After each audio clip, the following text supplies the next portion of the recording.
All right, ladies and gentlemen, today we have a very special performer for you. He's appeared on The Tonight Show.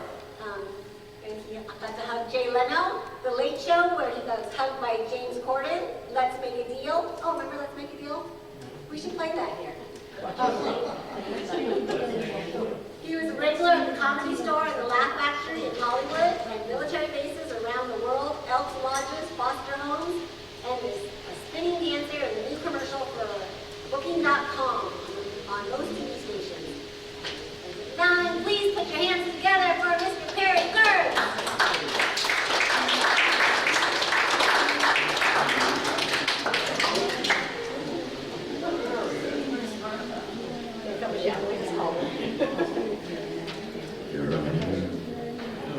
Give yourselves a round of applause for being here. Let's hear it for you. All right, let me make sure I got nice volume on this. All right, well, welcome to Bonnie Show. My name is Perry Kurtz. I am going to be your entertainment for a little while. First of all, I want to make sure, can everybody see me? I want to make sure you don't miss me in my jacket. I bought this in 1981 in a thrift shop in San Francisco for $21. Yeah, and remember I have a special show, and this is a special show. The weird thing about it is when I bought it I turned to the side, people said I looked like a baked potato with shoes. Is that rude? However, no butter. Well, my name is Perry Kurtz. That's Perry as in Perry Como, Perry Mason, Perry Winkle. And now there's a very famous rock and roll singer by the name of Katy Perry. I don't know if you've heard of her yet. She's a big deal. Only she's a woman. I'm a man. Don't make me prove that. I proved it a couple weeks ago, and she looked down and said, "Oh, you're Jewish." Now I know what I'm working with. Bunch of dirty minds out there. All right. That's as dirty as I'm getting. Well, my name is Perry Kurtz. I am 71 years old. And I'm not just here to entertain you. I'm also looking for a place to live. My big question is, how's the food? Yeah? All right. I did a show 2 weeks ago. I said, how's the food? Lady goes, yeah. I go, she didn't like it. I didn't like it at all. I said, at all? I said, at all. I said, all right, well, I won't eat here just for that. But I'm very happy to be here. I'm originally from Philadelphia. Has anybody ever heard of Philadelphia? Philadelphia is one of the original cities, but they consider themselves modern and forward-thinking and advanced. Yet all this time, they still haven't fixed the Liberty Bell. They can put a man on the moon, but they can't put some duct tape on the Liberty Bell. And it's got its own house. There's 40 people living on the street around it, but they can't let them sleep inside. Of course, it doesn't need a bathroom. That'd be weird, wouldn't it? Take the Liberty Bell to the bathroom. No, it's going to just go where it is. Yeah. My mother was back there. My mother was 92. She just died about 3 weeks ago. And she's been in a nursing home for 2.5 years. I went back there in 2019 to visit her. I used to go back every year. And a week after I left, she was in independent living. She had her own apartment. She had herself a big gold Cadillac. But she was a little tiny woman. She was this tall, and she had red hair and always looked like Debbie Reynolds. And all her life, people say, you look just like Debbie Reynolds. And then when Debbie Reynolds died, she called me up and said, Par, Debbie Reynolds is dead. Now who do I look like? I didn't know what to say. I said, Burt Reynolds. She said, send him over. She was small, but she was spry. But she had dementia. Anybody here have dementia? You wouldn't remember. I'll ask you again in 5 minutes. Yeah, I've got it. You ever do this? You ever walk in a room and you open the door and you walk and you go, why did I come in here? And you start picking things up, hoping that it's going to spur your memory. Oh yeah, I came in for coffee. Is it coffee or water? Yeah, I've got it too, so I know that, but she had it really bad. I would call her up on Zoom because it was easy to see her that way. You know what Zoom is? Basically, you look at each other on the computer and it's very, very live. Well, I would pop up on the computer and she'd say the same thing. Oh, hi, who are you? I'm Perry. Perry? I have a son named Perry. Yeah, Mom, I'm your son. Oh. Oh, I have two sons named Perry? No, Mom, just one. I'm the guy. She goes, oh. She looked down, and she looked up and goes, oh, who are you? I'm Perry. How many Perrys do I have? Just one. I'm the guy. Oh, you look like the last guy that was here. Mom, I'm your only son. Really? Don't I have another son? Yeah, his name's Victor. Well, where the hell's Victor? He's not here today, Mom. You guys can come in if you want. We saved you a couple good seats up front. Look, she's dancing already. Get down. Get down. Get down. There will be a dance break later. We'll be dancing to Louie Louie. Stick around for that.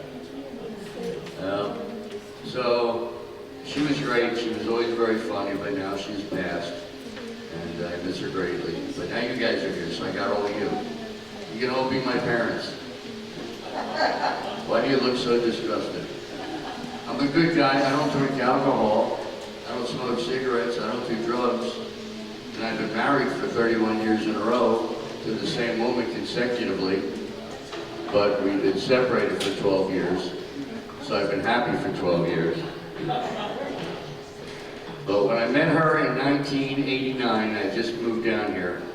See, I started comedy in Philadelphia 3 weeks after I gave up drinking. What had happened is I was in Atlantic City. Atlantic City is where you go for the shore. You've heard of the Jersey Shore? Well, you would go to Atlantic City, and I would go down there to party and meet people. And I was sitting in a bar drinking double shots of Southern Comfort, chased with a Coke, no ice. You know, anybody drinks, you know that Southern Comfort is strong, and it is pure sugar. That's what I was going for. I'm a chocolate junkie. When I was 10 years old, my mother found me on the floor of the kitchen on my back, drinking Hershey syrup out of a can. All over me and the floor. So I grew up loving sweet things, and I gravitated to Southern Comfort. Well, I started drinking this big cowboy trucker with a giant cowboy hat sits down and goes, man, look at you, little man, drinking all that. Think you can drink more, little man? I said, sure, if you're buying. He bought me 6 more double shots of Southern Comfort. Yeah, that's 3/4 of a bottle. Now, I'm a little guy. I'm a little under 6 feet tall. I'll tell you when it's a joke. And he got up and left. And it finally hit me right after he got up. Because when he got up, I turned into liquid mercury and slowly slid off the stool until my face hit the floor.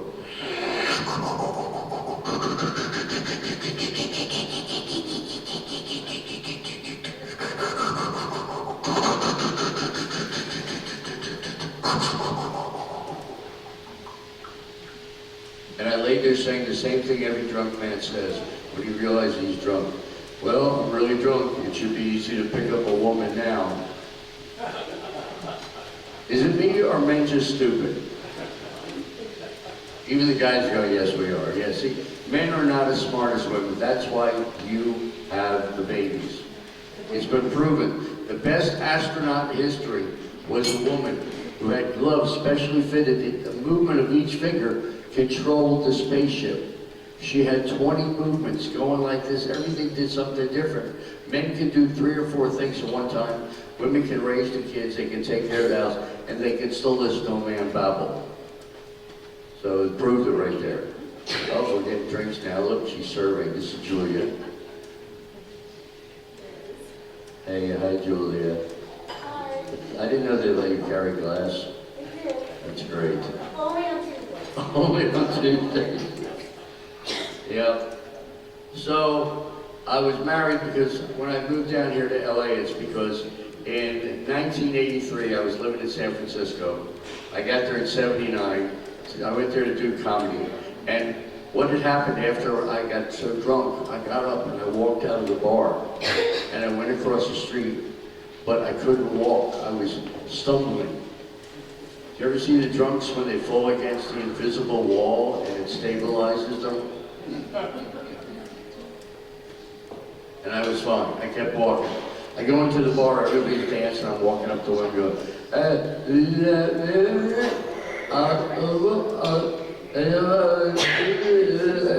they couldn't understand me because I couldn't understand me.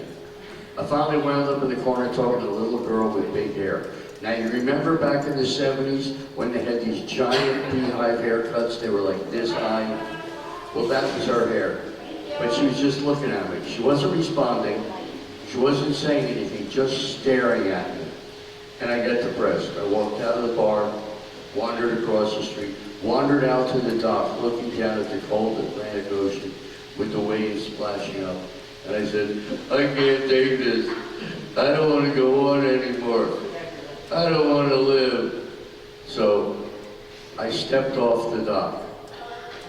What I didn't see was 10 feet down was another dock sticking out with a metal railing. I landed, smashed my head, knocked myself out. Next day I wake up in jail, I'm laying there in a big jail cell with 20-some other guys, and I'm laying there and they're all standing over, they go, hey man, you're funny when you're sleeping. First thing I did was check to make sure my pants were on, and they were. So my friend picks me up, tells me I had climbed two 10-foot chain link fences, you know the big fences that I climbed, two 10-foot ones. Finally got to the dock and he said it was a Coast Guard dock, so I had trespassed on a government property. It was a $1,000 fine. And he said, well, how do you feel? I said, well, my head hurts. He says, yeah, you got a bump on your head. I had a bump on the side of my head the size of a baseball. And I'm sitting there and he says, what do you remember? I said, well, the last thing I remember is I was in the bar talking to a girl with big hair. He goes, girl with big hair? You're on your knees talking to a bar stool.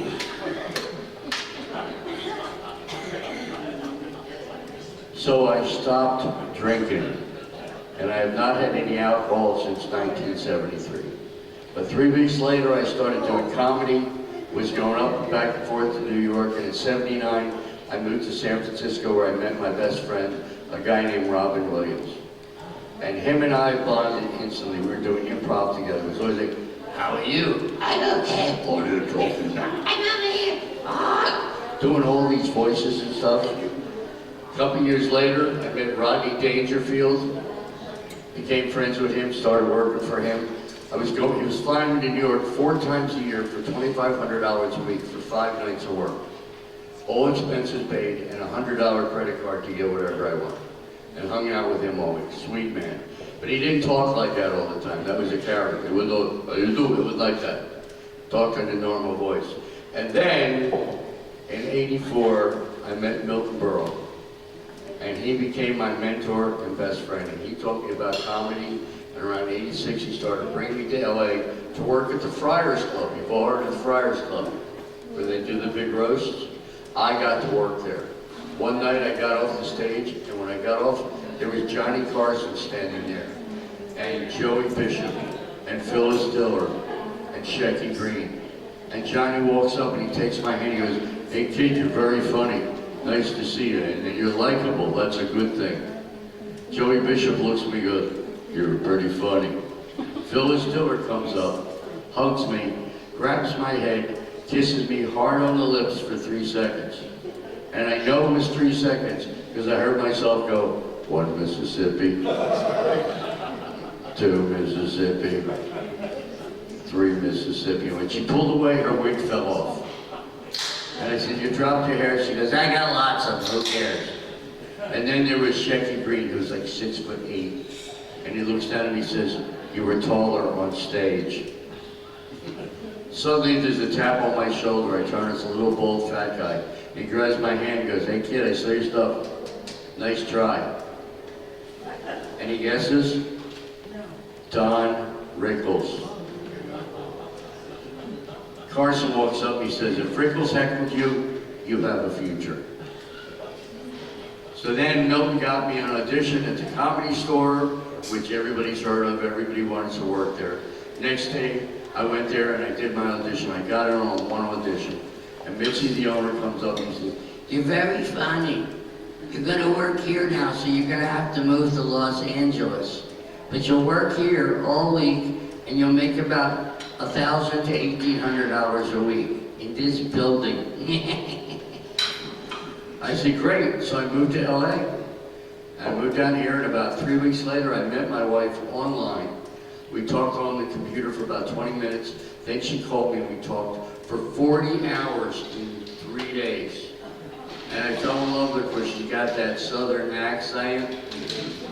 You ever hear anybody from the South? Anybody here from the South? No, they can't usually raise their hand. But people in the South have a different way of speaking. They take their time, because they're not rushing like we are. We're always in a hurry to do everything. They don't care. They take their time. They say, hi, how are you? What's up? So we talked for 40 hours and we decided to meet. She drove out to my house, which is down in Culver City, and we went out for about 6 months. And she says, listen, why don't you come out to my house in Van Nuys? So I drove out there, I walk in, and there's this guy sitting on the couch watching TV. Meanwhile, there's a little baby on the floor trying to crawl. And I said, honey, who are these people? She says, oh, well, that's my baby, she's 10 months old. I said, what about those 2 kids over there? She goes, oh, they're 5 and 6. I said, so what about them? She goes, I guess I forgot to tell you I have children. I wasn't laughing. I was looking at the 2 doors, trying to figure out which one was getting out of there quicker. Well, I fell in love with the kids. 6 months later, I found out that they did not know their fathers. So at dinner one night, I gave everybody a little gold ring. I put it on their finger, and I said, I'd like to ask the 4 of you to marry me. Everybody said yes, except my son. They said, yeah, whatever, can we just have dessert now? Yeah. Oh, I gotta get this jacket on. As cool as it is, it's not cool, it's very warm, so I'm gonna just say in the business, take it off. But ladies, don't take out your dollar bills, okay? Wow.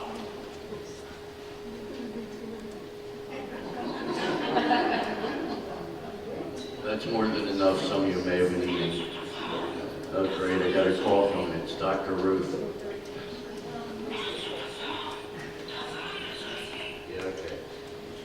All right, so, met the kids, fell in love, and we got married in City Hall in downtown. Now, anybody here get married in a fancy place and have a big wedding and have your friends and family over?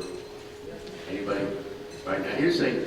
This is an interactive show. I can see you, but I can't hear you, and it's very important that I hear you. It's good for you, too, because, as I said, it's an interactive show. So what I want to do is ask you a couple quick questions, just to get you loosened up. If your answer is yes, I want you to go, ee-haw! All right? See, the women like it right now because women just like to make noises. So on the count of 3, everybody go ee-haw as hard and as long as you can. Ready? 1, 2, 3. Ee-haw! Very good. All right. Remember, if your answer is yes, ee-haw. How many people are seeing me today for the first time? Ee-haw! Good. How many have never seen me before? All right, I confused a couple people. How many people are here today? How many don't know where you are? Here's the big one. How many really don't care at this point? All right, now I know I'm working with. Okay. Well, it's very important that you laugh out loud because laughter is good for you. I did some studies down in Florida at the Moffitt Cancer Center where we did comedy for terminal patients. We gave an hour-and-a-half show, and we found that after the show, they were relieved of stress, tension, and pain for sometimes 2 days. So laugh whenever you can. In fact, let's have a practice laugh. I know it's not real, but on the count of 3, everybody just laugh as hard as you can for 3 to 4 seconds. Ready? 1, 2, 3. Fake laugh.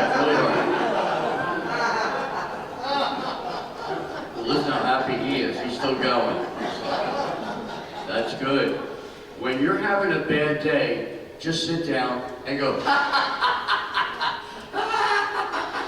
you'll instantly feel better. Comedy is magical, so laugh whenever you can. So, my wife and I got married. We got married at City Hall in downtown Los Angeles.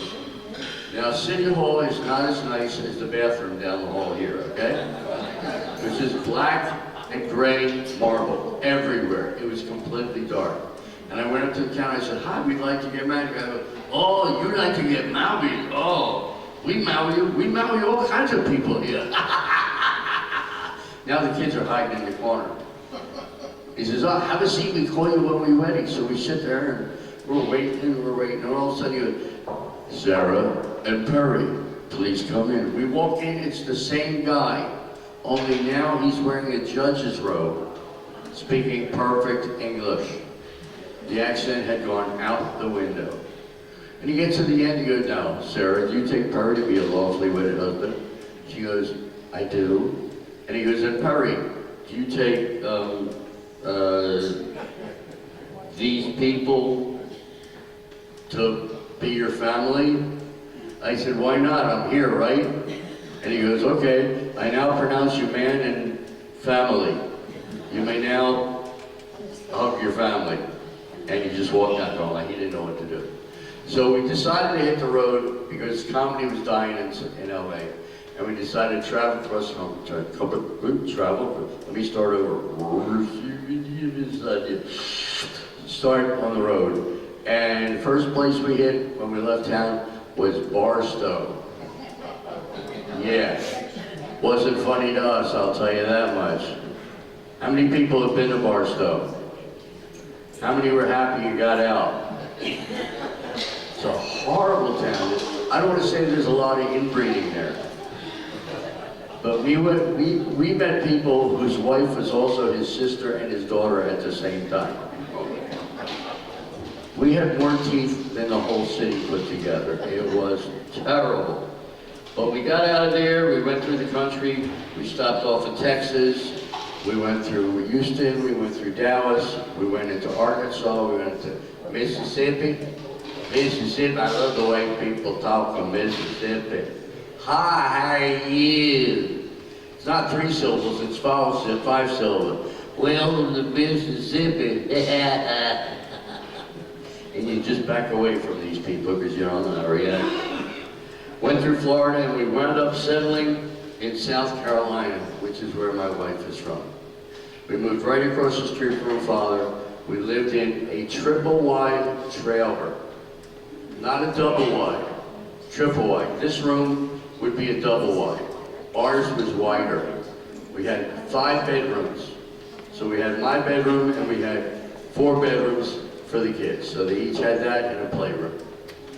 And our bathroom had a giant hot tub, which is great because when you get away from kids, something you can really use is a hot tub. And the rent was $375 a month. That included utilities. But right across the street was my wife's father, Jimmy, a good old boy.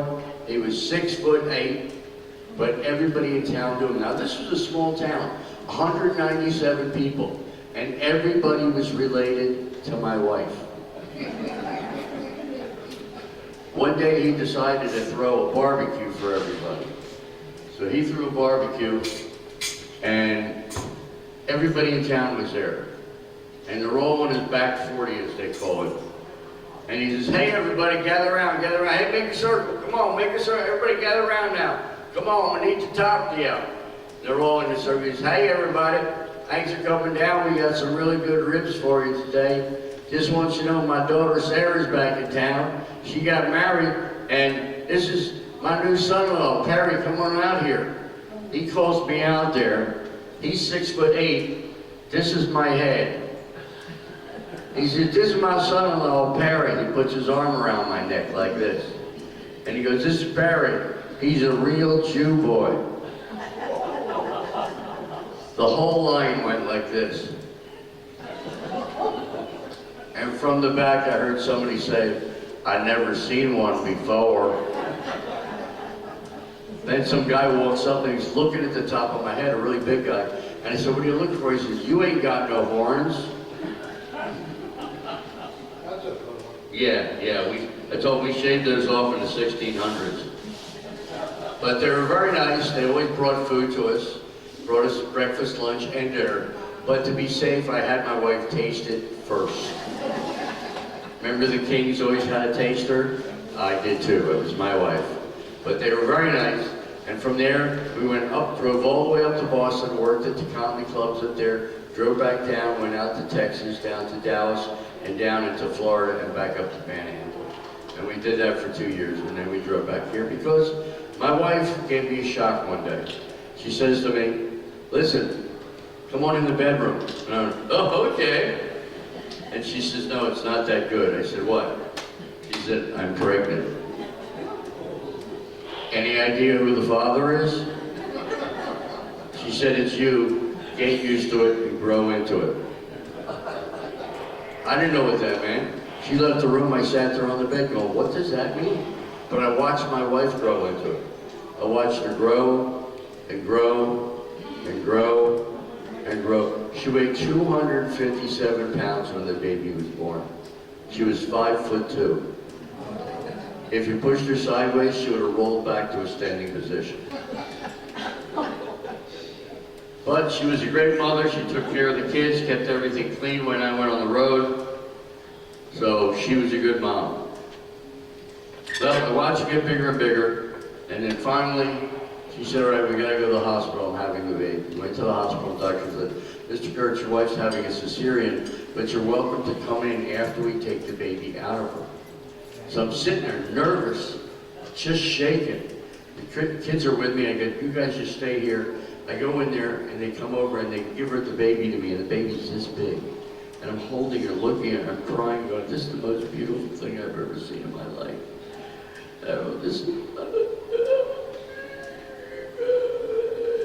And the doctor says, she looks just like you. I said, what do you mean? He goes, she's got the big sticking out ears. Thank you very much. So we moved downtown, lived down there for 9 years, and then we moved out to North Hollywood and we're there. And now my little baby is 17 years old. And she's a K-pop dancer. Have anybody ever heard of K-pop? That's a new thing. Remember when the Beatles came to America and everybody went crazy? Well, BTS was the big K-pop band. And when they came to America, everybody went crazy. They were selling out the Forum and every place they went. But they're very into their dancing, because their dancing is like this.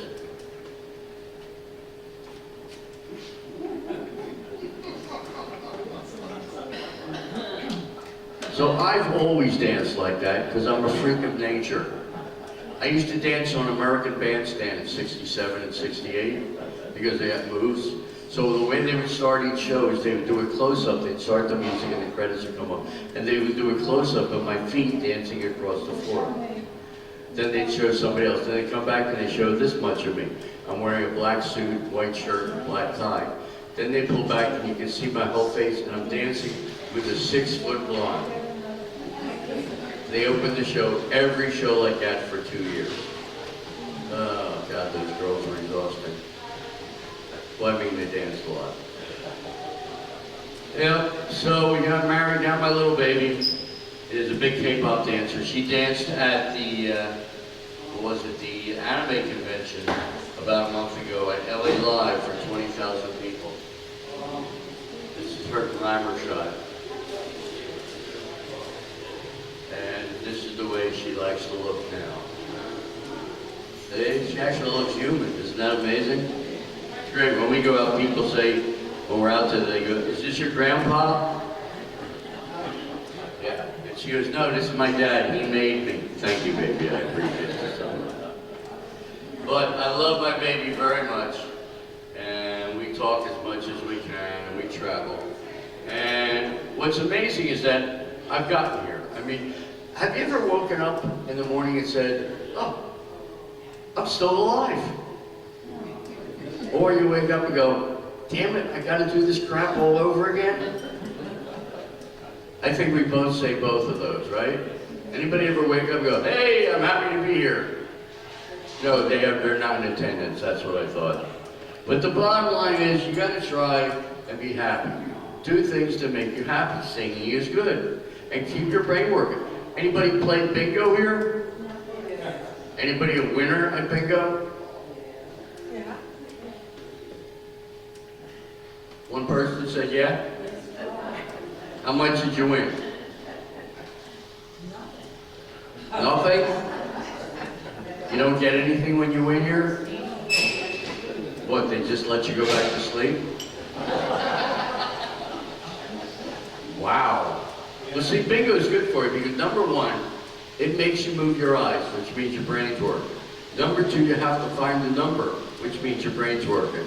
And number three, you have to take your hand, try and get the chip on there, or hit the button without knocking it off the table, which again means your brain is working.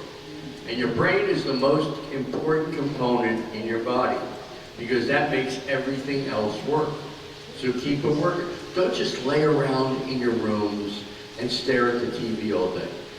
Because they've proven that the boob tube makes your brain stop. Because you don't have to think. And you want to keep your brain walking. If your brain walks, your body will follow. So keep your brain going. Talk to each other. That's another great thing that's good for you. You're in the hallway, you see somebody coming toward you. Hi, how are you doing? Hey, what's new? Where are you going right now? What do you do? Talk to each other. It activates the brain. Because if you don't, your brain just... And then you wind up looking like me. So keep your brain going. Because you don't want to wind up looking like me. And try to stay busy, try to stay active. Another thing, once you hit 50, your body runs out of vitamin D. And the thing you get vitamin D from is the sun. So if you get outside every day and just get 10 minutes of sun, I'm not saying go out and get yourself a tan because that's not healthy either, but just go out and sit in the sun for 10 minutes a day. It will reactivate the vitamin D, which keeps your brain more functional. It helps you to think better. How many people here still think? How many people don't think you think? How many people are too tired to raise their hands at this point? All right, just checking. Anybody still here? Do we have anybody celebrating a birthday last month, this month, or next month? Any birthdays in the room? Right there? You had to ask her if you have a birthday? You. Yeah, you. I had one this month. You had one this month. Well, that was a good last month. All right, what's your name? Martha. Martha.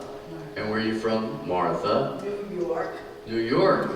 You speak very well for New York. I know. I've been practicing. You've been practicing? Oh, speaking. I didn't know what you were talking about. How long have you been in Los Angeles, the LA area? About 9 months. 9 months. Where were you before you came here? Florida. Florida. All right, that's where all the Jews go to die. But you got out. Oh, I know. I've been there. They tried to keep me from leaving. They said, stay here, save time. So what did you had a birthday, and what was the actual date of the birthday? The 25th. 25th. That was of July, I assume. Yes. And how old did you become? 64. 64. When I'm 64, that's right. The Beatles wrote a song about you. You're very popular. That's great. And have you been married? Yes. And are you still married? No. No? All right. How long were you married? 63 years.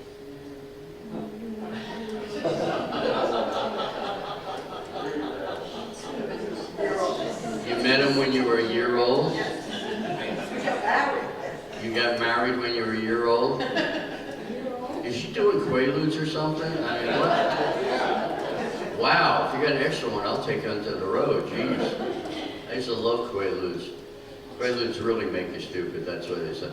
Bill Cosby loved Quaaludes. I had dinner with Bill Cosby in '83, and he had a beautiful blonde actress with him, and I don't normally tell this story because he might be watching. And she got up to go to the bathroom, and when she went to the bathroom, he goes, yeah, so I was playing in Valley Forge one time, and he just plops a pill into her drink, and he swirls it up, and she comes back, she drinks it, and he's talking all the way, he's like, hey honey bud, hey sweetheart, hey darling. He was a real pig, he was. Well, the actress just goes to sleep at the table. He gets up, goes over to the phone, which was on the wall. Remember the phones are on the wall? You can never lose them because they were attached to the wall.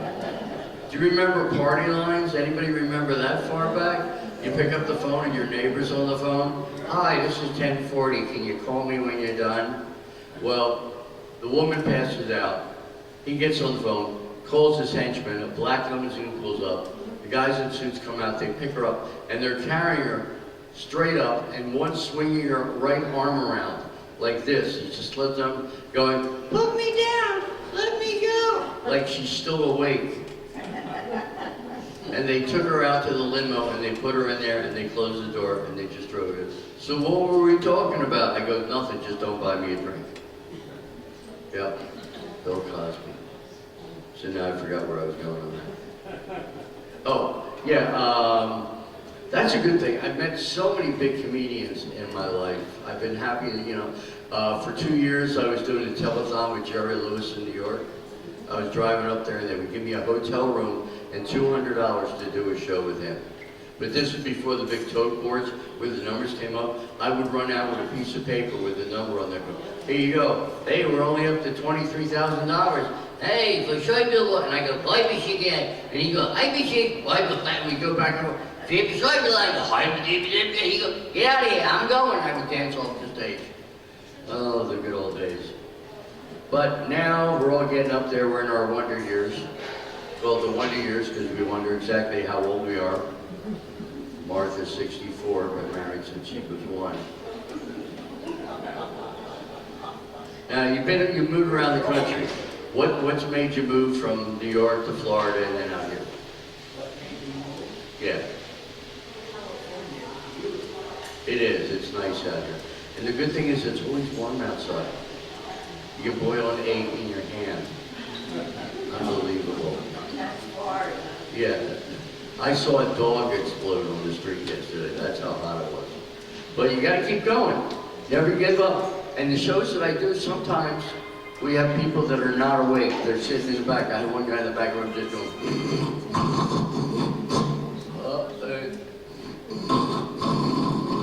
Sometimes I come in and people see me and they turn up their hearing aids. Then they hear me and they turn them down. I like you guys. Now, do we have anybody else with a birthday besides Martha? Last month, this month, or next month? Anybody? Lady over here. And what's your name, darling? Beverly. They named a street after you here in LA. And the city, Beverly Hills. Now, where are you from originally? Michigan. That's a good state. I've been up there a couple times. And I really loved Ann Arbor. That was a beautiful little town. And are you married? I had a funny feeling. Is he your happy husband? Look at you went, yeah, whatever. How long have you guys been married? 65. 65 years. Wait a minute. 65. Are you married to her? Because she's been married 65 years. Is there a little kinky triad going on over here? Where did you guys meet each other? Michigan. In Michigan. Okay, but I mean, at what? Was it a dance in the market, on the street? What was that? Oh, all right.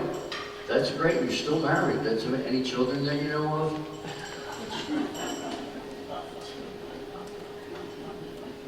One child. All right. And how old's the child? 57. Does he come see it? That's good. All right. Yeah. That's good. And when is your birthday? Hers or mine? Hers. Yesterday. Yesterday. How old did you become? A year older.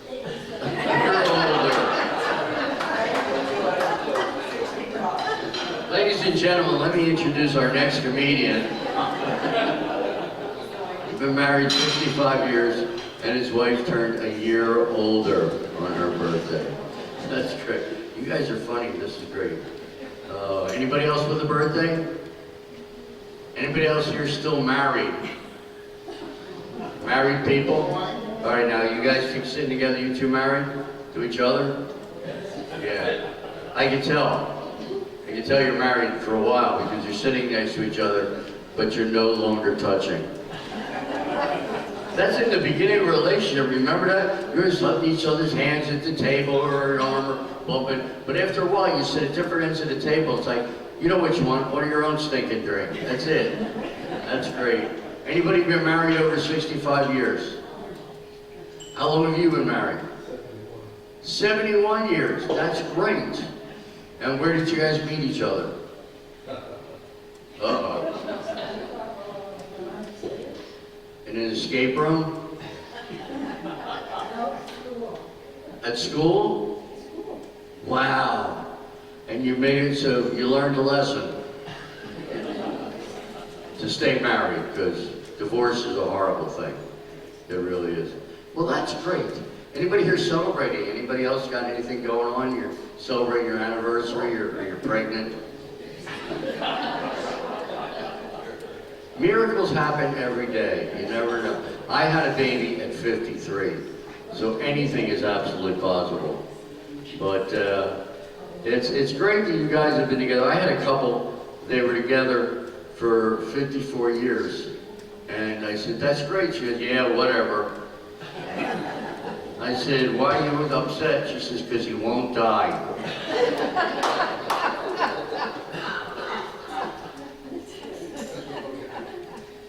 You know, I've heard worse. I've heard worse. I once had a lady at a convalescent home.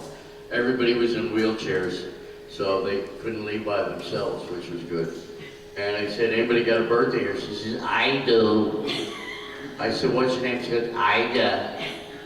I said, Ida? Ida. Where are you from, Ida? She goes, Chicago. I said, so you're Ida from Chicago? She says, yeah.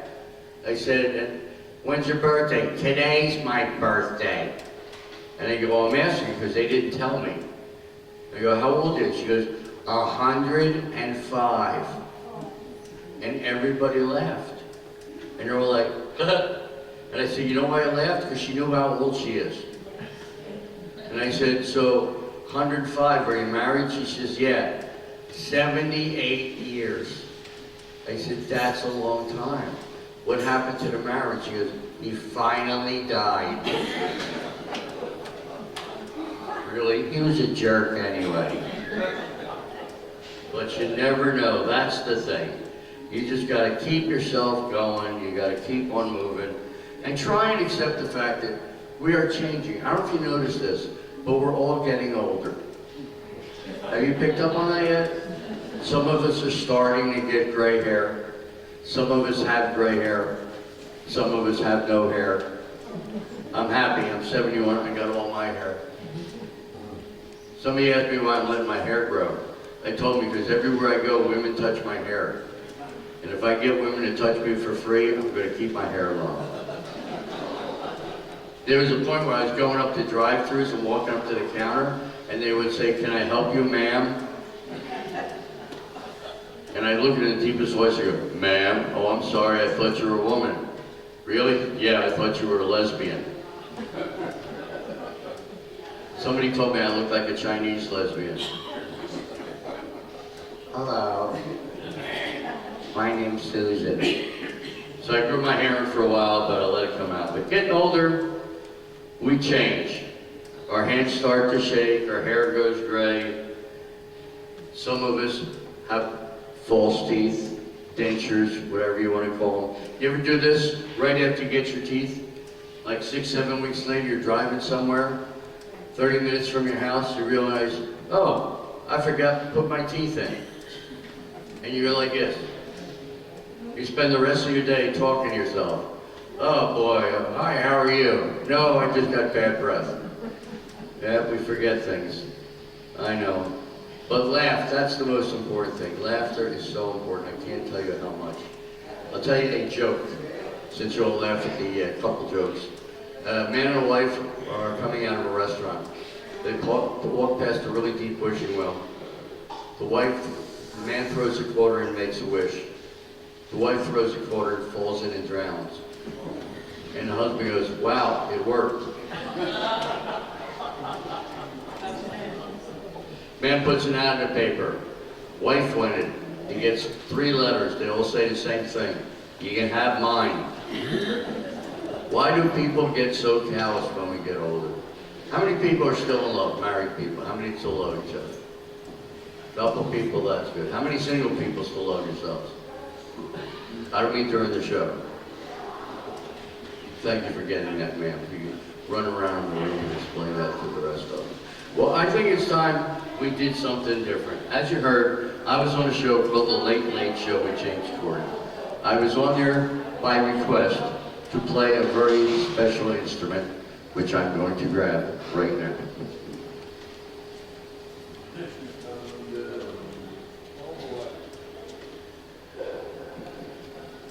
This is called a keytar. You turn it on, you hit a button, and you're playing rhythm and blues.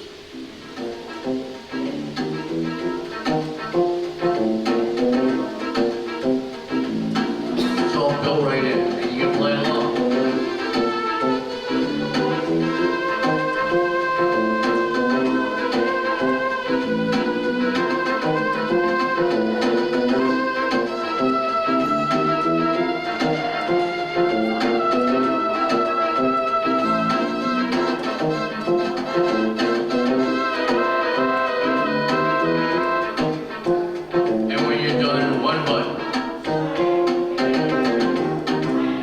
Ain't that cool? I bought this 27 years ago in a Ralph's Market for $25. It was over the freezer section. Have you ever looked up there? There are things there you didn't know even existed. I saw an 11 slice toaster, 2 slots of 5, and 1 more at the top, like this guy said, you know what, I'll throw an extra one in for my friends. But they sell this stuff, so when you go to the market, look up, you never know what you're going to find. So what we're going to do, we're going to sing a song called Louie, Louie. And your part is going to be, if you don't remember, Louie, Louie, oh baby, we got to go now. I said Louie, Louie, oh baby, we can go now. We get a hot baby taking off your shirt. Calm down.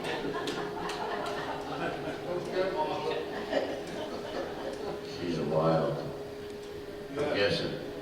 Now, you in the front, you got the whole front section. What's your name, sir? Any idea? Me? Yeah, you. Joel, J-O-E-L. J-O-L, where are you from, Joel? Brooklyn. Brooklyn. Yeah. You talk good for Brooklyn. You know? You know, oh, there we go. Yeah. You know, hey, people in New York, they talk like they still got a sandwich in their mouth. You're right. How you doing? Yeah, you're right, I know.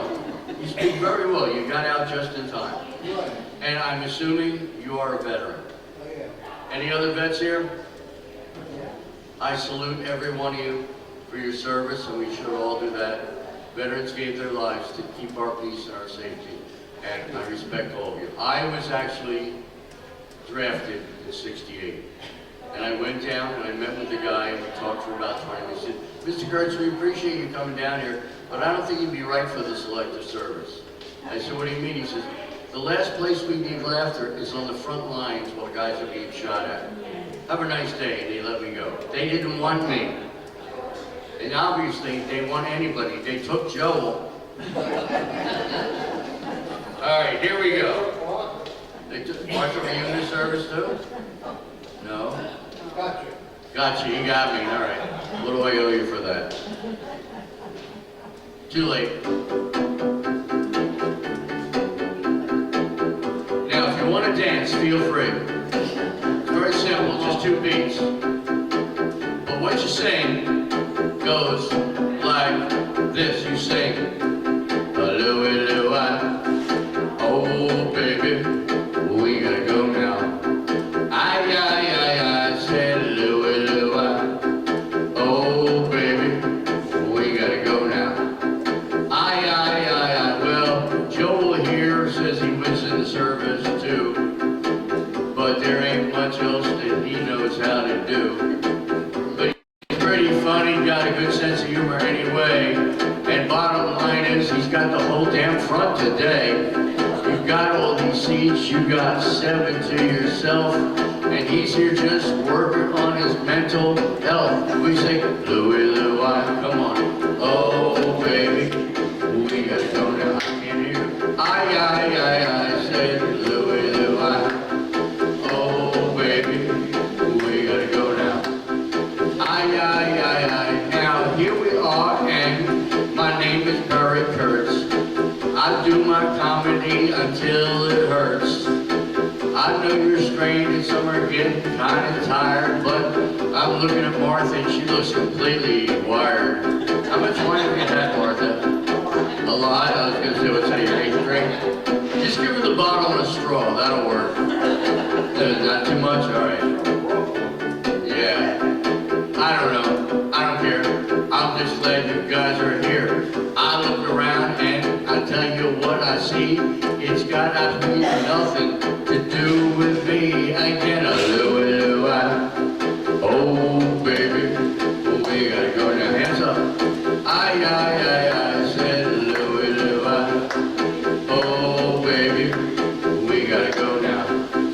All right, now I'm gonna do my big ending. This is the thing I call karaoke. This is what I did on the Late Late Show with James Kurtz. 43 million views. All over the world, people are watching. And people watching, they call me and they go, you're weird. And I go, you don't know the half of it. All right, here we go. Try and keep your food down.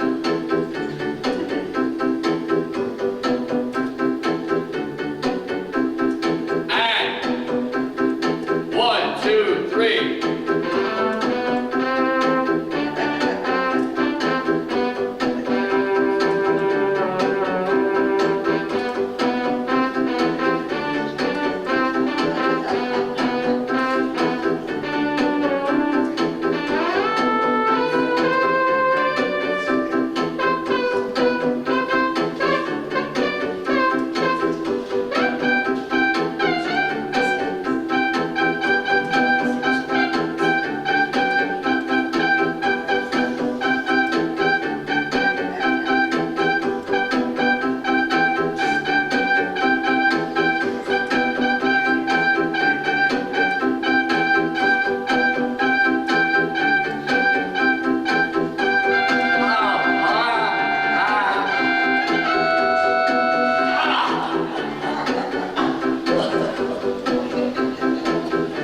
That's really funny. My tongue is bleeding. That's great. Oh, I sound like Daffy Duck now. Reply one more time. Here we go, everybody. And Louie, oh baby, we gotta go now. I said Louie, oh baby, we gotta go now. That's it for me, folks. Take care of yourselves, take care of each other. Remember, you're living in one big house. This is your family. Care for each other, talk to each other, and stay busy. My name is Kurtz. You guys have been absolutely wonderful. Thanks for being here.